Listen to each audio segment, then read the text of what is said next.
Go ahead, Mike. Good afternoon, and thanks for asking me to speak here. My name is Mike Pelisek. I'm a national union rep with the Canadian Union of Postal Workers. Some of you might be wondering what a postal worker is doing talking about banking, and I hope that'll become clear over the course of this.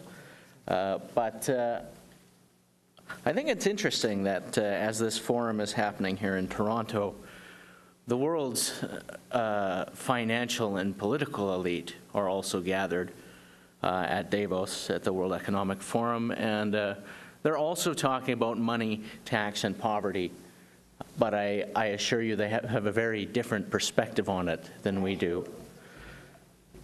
The big banks in this country in 2013 made a combined profit of $29.5 billion. That is not chump change. And in fact, humans have trouble comprehending big numbers. We can't actually visualize what $29.5 billion looks like. But I did a little bit of quick math to illustrate how much money that is. $29.5 billion would be enough to take every single homeless person in this country, buy him a brand new house, a 2015 Lamborghini, and a cottage at the lake. That's how much money these guys are pulling out of our economy every year. Perhaps to put it a little more sanely, $29.5 billion a year would be enough to build a national housing program that would end homelessness in this country, and it would be enough money to provide free education at all levels to every citizen of this country. So these are not small stakes that we're playing with. And these people are not going to give up this kind of wealth and power without a fight. Public banking is one of the ways to do that. It's one of the ways to break their grip on our economy and on these resources. And I believe that postal banking is the easiest way for us to establish that. In 2013, October of 2013, there was a study published. It was written by John Anderson, and it was published by the Canadian Centre for Policy Alternatives. The title of that study is Why Canada Needs a Postal Bank, or Why Canada Needs Postal Banking. And in that study, John Anderson actually looks at other postal banks around the world. This is something that a lot of people here don't know. They hear postal banking and it sounds strange. Well, you know, in truth, outside of North America, postal banking is really common. In most developed countries, the post office also operates as a bank. And in fact, in Canada, we had a postal bank up until 1968. It was killed in 1968 after there was a major lobby and a push from the private banks in this country. But if you look around the world, you'll see the postal industries are changing. We're under pressure as technology is changing people's mailing habits. And what that's meaning primarily is a slow but steady decrease in the volumes of letter mail and a dramatic increase in the volume of parcels as people are buying more stuff online. So postal administrations around the world are grappling with this reality and restructuring. But it's actually not nearly so damaging as you might think or as they would have you believe here. How many of you heard that Canada Post is a drain on taxpayers? Show of hands. You know how much money Canada Post has taken from taxpayers in the last 25 years? Not one single penny. Canada Post turns a profit. It's probably going to report record profits for last year. The first 3 quarterly reports were outstanding. And it's returned over $1 billion to the public purse in the form of taxes and dividends. So this is money that Canada Post puts into the federal government that they're actually able to use for other services. I know our Prime Minister would have you believe the opposite because he seems to be hell-bent on destroying this Crown Corporation and restructuring it.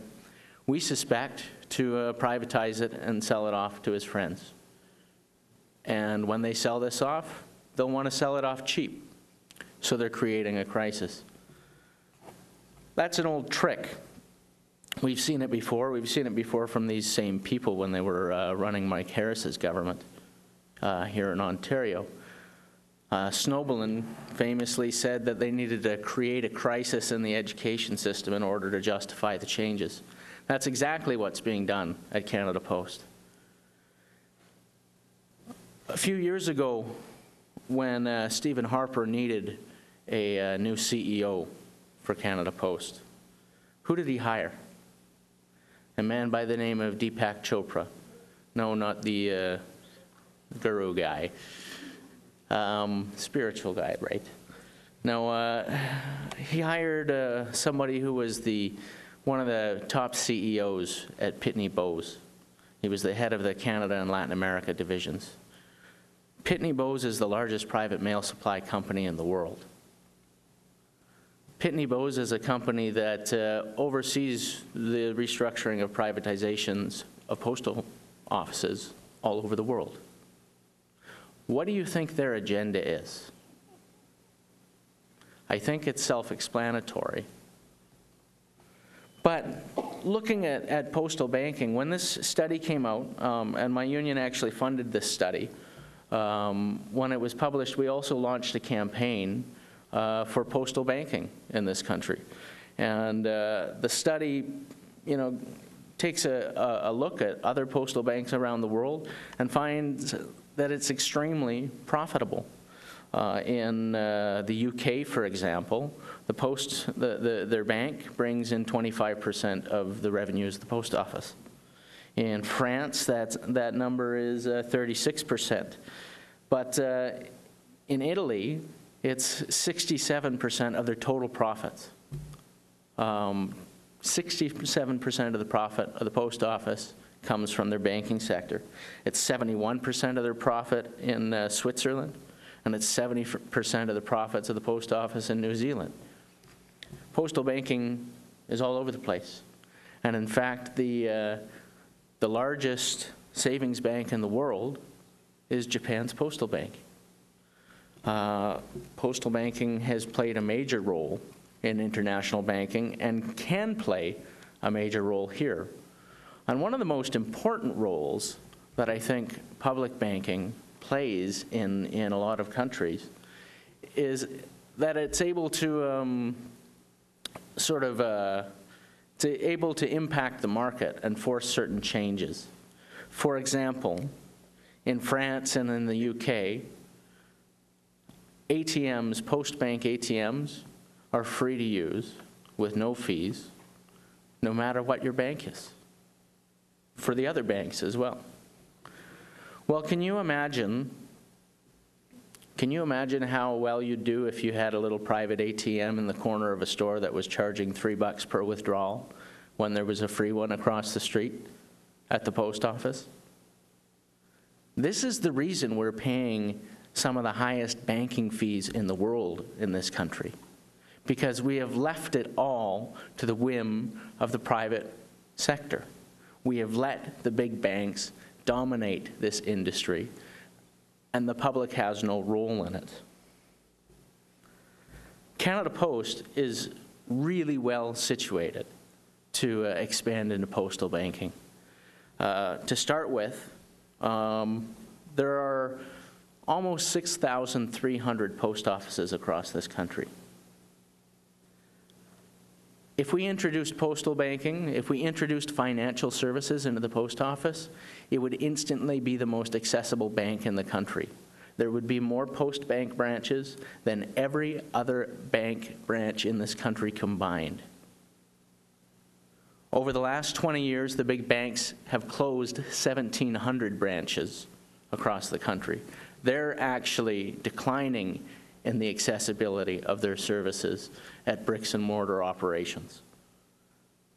There are hundreds and hundreds of small communities, and 3,800 of our post offices are in rural areas. But there are hundreds and hundreds of small communities in this country that have a post office and not one single bank branch. Every one of these communities would be instantly very well served by a public postal bank. And Canada Post actually provides some financial services already. We do money transfers. We actually have the infrastructure in place. Every post office has the computer systems that they need. It would take a software upgrade to extend into banking and financial services. And we would probably have to invest in buying a bunch of ATMs and so on. If you look at this study, it puts out a number of different forms of postal banking that could work. It looks at partnering with private sector like they do in Australia, where the post office, you can access any bank account, no matter what bank it's from, through the post office. You could do something like that. It looks at a number of different aspects, different sort of methods of building this. But when we were funding this study and launching this campaign to try and sort of build some political will around this idea and try and convince people that this was something viable, we didn't realize that Canada Post was actually doing the same thing until I think Councillor Kristen Wong-Tam mentioned it earlier today, that there was a report that was released through Access to Information from Blacklock's Reporter, is a journalistic outfit that managed to get their hands on this, which shows that Canada Post had actually spent about 4 years working on a postal banking file. And as she said, over 700 pages of that 800-page report have been redacted. I have a copy of it here. She flipped through it briefly, but even the pages that they have published, they're mostly blank. But they have the headlines. And so from the headlines, from the titles, you can get an idea of what they were looking at. See, on this page, it talks about how this is a win-win strategy. They talked about it being a proven diversification strategy. They even went through some of the same numbers that we did, looking at postal banks around the world. Here's one slide which gives us an idea of how hard they're working on it. Again, they only gave us the headline, but it's Financial Services Weekly Update Meeting.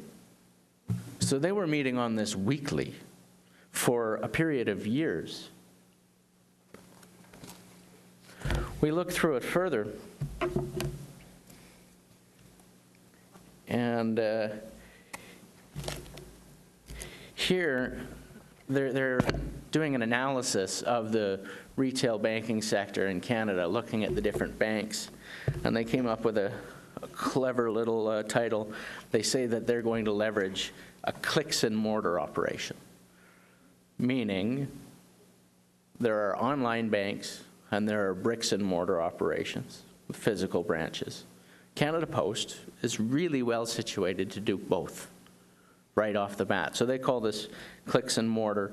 And they look at all of the different banks and how they function. And they look even at some of the non-traditional banking companies that you don't think of that have expanded into financial service, like PC Financial, for example. President's Choice, grocery stores are setting up banks. And they're bringing in a few $100 million a year doing it. Canada Post seems to like running around saying that the sky is falling. And Stephen Harper government, they parrot those same talking points. Nowhere do they consider the possibility of expanding services to bring in additional revenue. If you're running a company and your best-selling product is dropping in sales, How do you respond to that? Do you respond by folding up the company or by bringing on new product lines? Like this is ABCs of business here. In reality, Canada Post is the largest retail network in the country. It's the largest retail network in the country, over 6,000 retail locations. There's nothing else that even comes close. And they want you to believe that they can't make money. They could put chocolate bars for sale on the counter and bring in millions of additional dollars a year. If you can't find a way to make money with a company that is both the largest retail outfit in the country and the largest logistics outfit in the country, you are not competent to be running that company.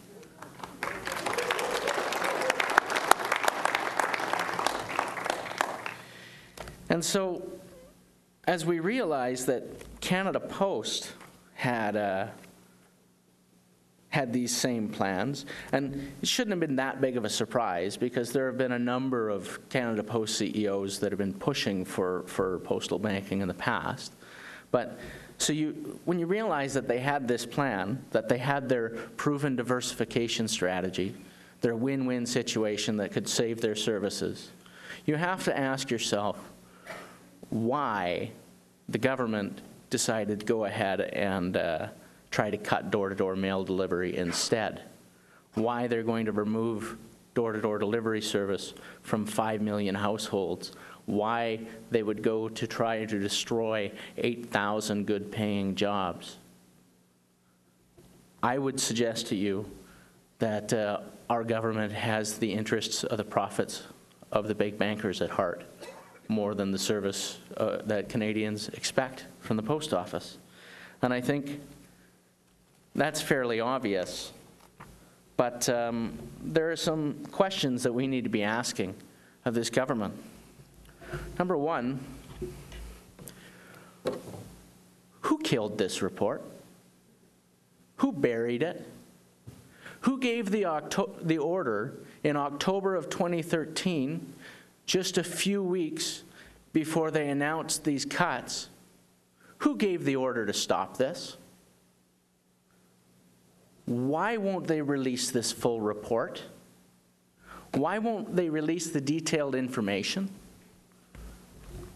Well, I think we got another hint into that, which is another release that came through Blacklock's reporter, through an access to information request. Stephen Harper likes to brag about how his government fills access to information requests, how they're pumping them out faster than anyone else. But they don't actually release information. They release documents that are blacked out like this. So you should question them when they brag about the access to their information. This particular document here, which was forwarded to the Prime Minister on September 13th, 2013, just a few weeks before they killed this project. It was sent back to the Clerk of the Privy Council and Secretary to the Cabinet on September 18th, 2013. You see it's marked secret here in big letters at the top. This is a study on the privatization of the Royal Mail in the UK. And again, it's mostly blacked out, but reading through it, it seems to suggest that they are looking at the same thing here in this country. So here we have a process in place, a project in place to expand into postal banking in this country. September 2013, the Prime Minister gets a study on the privatization of post offices, and not just the Royal Mail, it looks at others. It mentions there have been other successful privatizations of national post offices. A few weeks later, the postal banking project gets killed at Canada Post. And a number of weeks later, in early December, they announced these draconian cuts. So I think it's fairly clear what's going on here. I think we're being given a snow job, maybe a snowballing job. I think Blacklock's reporter has done outstanding work, investigative journalism, digging up these documents. And I think the best sign of that is the emails that they released just a few weeks ago that showed that the month after they published the report from the Prime Minister's office that I just held up, the federal government blacklisted their website from 200,000 computers so that public sector workers can no longer access that website. So these people fight dirty, and they know who the enemy is. The enemy is the truth and anybody who wants to stand up for public services in this country.